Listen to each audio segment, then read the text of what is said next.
ችግረኛ አትሁኑ። ራሳችሁን ተአብ ጭንቀት ውስጥ አታስገቡ። እንደዚህ አይነት ጓደኛ ጋር አትደዋወሉ።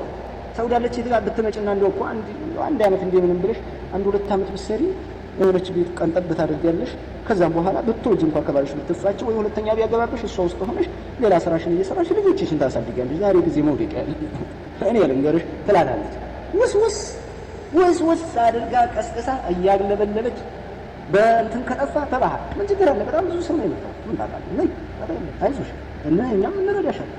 በዛ ስትመጣ የሚባከን ነገር አስበው። ይሄ ነገር ውስጥ አትግቡ፣ ተው ብያለሁ።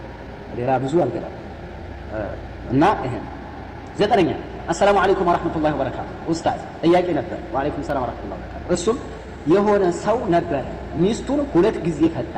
እናም አሁንም መልሶ ፈታ። የመጨረሻው ፍች ላይ ግን እሱ ታሞ ነበር፣ ማለትም ቀወስ አድርጎት ራሱን አያውቅም ነበር። እና ኡስታዝ ይሄ ፍች እንዴት ነው? ጀዛከላሁ ኸይር። አልመጅኑን ፈላ የስሑ ጠላቁ እብድ ፍቹ አይጸድቅም፣ አይጸናም። ሐለ ጁኑኒ ወይም ጠለቀ ሐለ ኢፋቀቴ ሶሐ ጠላቅ በሚድን በሚያንሰራራበት ሰዓት ቢፈታ ፍቹ ይጸድቃል። በእብደት ሰዓት እያለ ግን ፍቹ አይጸናም።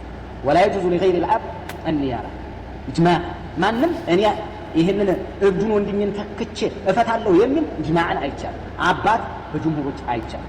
ሌላ ተተክቶ ሊፈታለት ማለት አይቻልም። ስለዚህ ፍቹ አይጸድቅም፣ አይጸናም፣ አይጸድቅም፣ አይያዝም።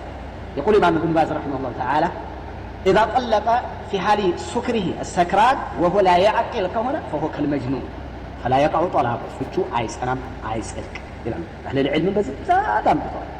እዚህ ነው እንትን እኮ አለ إذا كان مختل الشعور እውቀቱ አእምሮ ሀታ ራሱ ኃይለኛ ቁጣ ከመጣበት ሰው አቡ ፈትቼሻለሁ ቢል አይፈታም። لا يؤخذ بشيء يقول النبي صلى الله عليه وسلم رفع القلم عن 3 ከ3 ሰዎች ብዕሩ ተነስቷል። عن النائم حتى يستيقظ የተኛ እስከሚነቃ والمجنون حتى يفيق እብድ እስከሚያንሰራራ እስከሚድን والصغير حتى يبلغ ብሉግነት ደረጃ እስከሚደርስ አይያዝባቸው።